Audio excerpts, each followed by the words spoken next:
東區華雄喜悅軒星期六10座清尾貨，兩樓層咧直接劈價20-30萬。今日貨櫃區華雄景悅軒咧又大劈價喎，又搞大優惠喎，大裝修特價11000蚊每平方起啊！睇長江高爾夫球場，當年呢個價錢咧25000到30000蚊每平方嘅，然之後一路咧慢慢下調。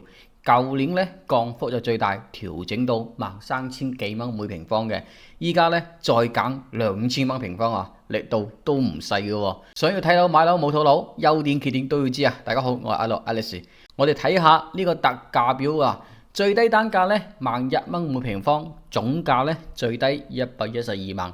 咁咧我哋見到咧喺2棟、4棟同埋6棟嘅，目前咧仲有好多唔錯嘅樓層可以選擇嘅。當然啦，如果揀到啲好樓層咧，估計咧就要快啲行動啦。但係你到現場實地考察，價錢到時候咧再幫你去爭取。咁樓盤嘅最大優點咧，其實就係景觀，高爾夫球場景、海欣新城別墅景、五季山脈、長江水庫。當然咧，學區咧佢係比博愛北路嗰邊好嘅，因為呢邊咧係同海欣新城同學校嚟嘅。缺點亦都好明顯，就係太近大馬路博愛七路。雖然咧有雙層嘅隔音玻璃啊，但係開窗嘅情況咧，車流嘅噪音咧仲係好大嘅。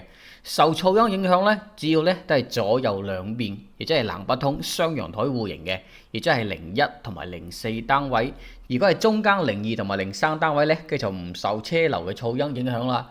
當然咧喺中間單位咧，其實景觀會更加靚啲嘅。二座咧就係98平方同埋133平方兩個戶型。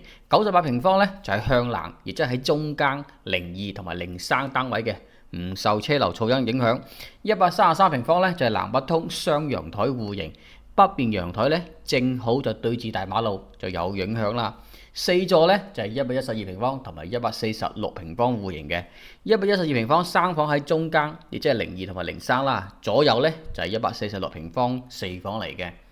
六座咧就三個戶型，兩梯三貨，中間係飛機戶型，146平方就最好啦，景觀靚，亦都冇噪音嘅。朝向咧其實就偏東少少嘅，155平方同埋164平方四房咧就喺左右兩邊，朝向咧。兩個陽台就係東西，佢就唔係南北啦，因為佢已經偏咗東少少嘅。依家喺度賣緊咧，全部咧都係大裝修交樓，譬如話有全屋嘅品牌風罐機啊、廚房嘅淨水系統啊、燃氣爐、抽油煙機、高端智能馬桶等等嘅。嗱，佢都係豪宅嘅標配，不過咧就有少少過氣嘅豪宅啦，因為咧顯老少少啊。我喺過年前咧幫客戶收樓咧，就真係問題多多啦。主要咧都係擺咗幾年咧，因為佢冇通風，嗰啲唔少打膠嘅地方咧，其實已經收縮咗嘅。最大問題咧就係太多啲空鼓磚啊，有水管經過地板嘅地方咧，呢個地磚咧都全部都係空鼓嚟嘅。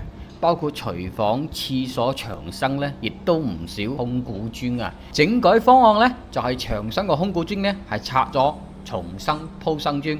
嗱，呢個咧算係比較滿意嘅整改啦。就係地板個空鼓磚咧，就只係高壓打入啲瓷磚膠，有幾次復工，中間咧拖咗2-3週時間先解決得到。當然啦，當時咧係過年前，可能用工比較緊張，但係咧都好難去掩飾得到咧整改效能太慢嘅問題嘅，因為佢同東區華雄喜悅軒一對比咧就相差太遠啦。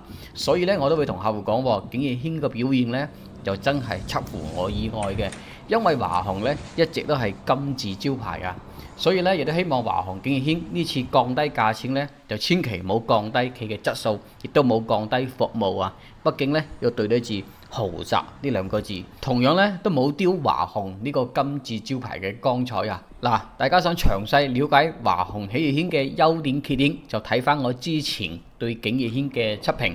雖然咧係幾個月前嘅視頻啊，價錢同埋收樓個感受咧係有變化嘅，其他咧就不變。我做視頻分析測評咧，翻轉頭嚟睇咧都唔會過時嘅。